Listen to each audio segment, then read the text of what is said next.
Ashe, and big welcome at Canta Capoeirista. I oftentimes use the term glottal attack, and I always separate this into four forms.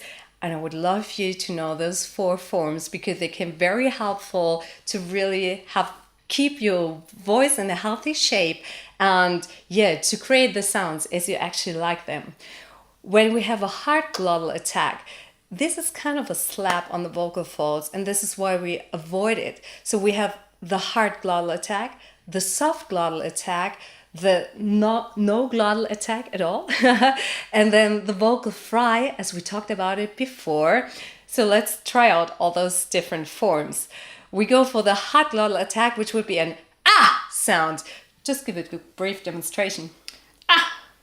Exactly, you could do it even a little more with force. Ah! Ah! Exactly, that was still like you're very gentle with your vocal folds, which I think is very, very good. But oftentimes, if we're in the order and if you oftentimes really give this slap onto your vocal folds, this puts lots of strain. Just leaving out the hard glottal attack will help a lot. For example, if we sing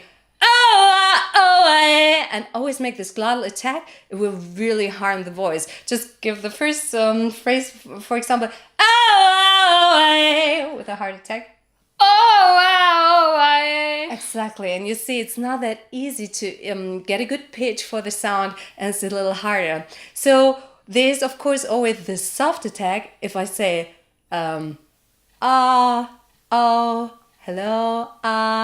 so you still can feel kind of the vocal folds close, but it's not that much of an impact. Oh! Exactly, I think you almost left it out entirely. Oh! Yeah, you make it very, very gentle. This is very, very good thinking, very careful. Nice one. And in singing, we usually don't use any at all. We put in front of every word a silent H, and we just like create the space as if we would say ha, but we just say ha, ha. So just give it a try. Oxford. Exactly. Oi. A little less H. Oi. Exactly, and this is what I always would recommend how to sing if a word starts off with a vowel. Because if I have a consonant, ma, at first the pressure is going to happen at my lips and then they open up and the sound comes out. If we now have a vowel, then it always has to happen at the vocal folds. It's like, oh. This little pressure is going to happen directly at the vocal folds. And to really make it a bit better for our vocal folds, we just leave this pressure out entirely with a silent H. Exactly. So this would be the most gentle way to approach it. And then what actually is very healthy, the fourth way now to approach the vowels, is the vocal fry. Exactly. I know it sounds a bit harsh, it sounds a bit rough.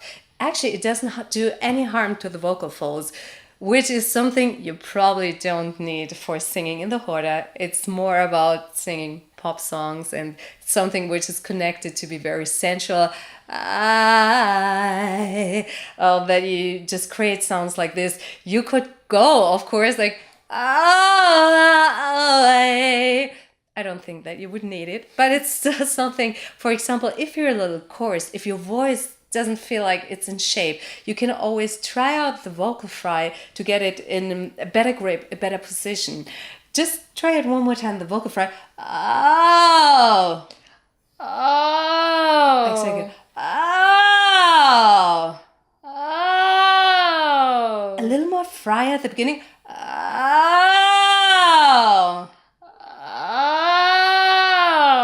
Yes, this really encourages the entire vibration of the vocal fold, so it's very, very healthy for your voice to do so.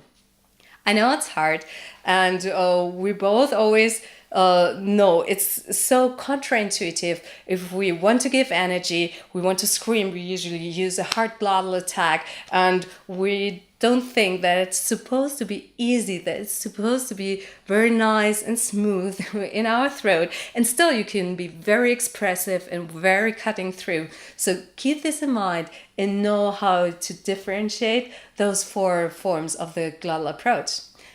Ah, shit!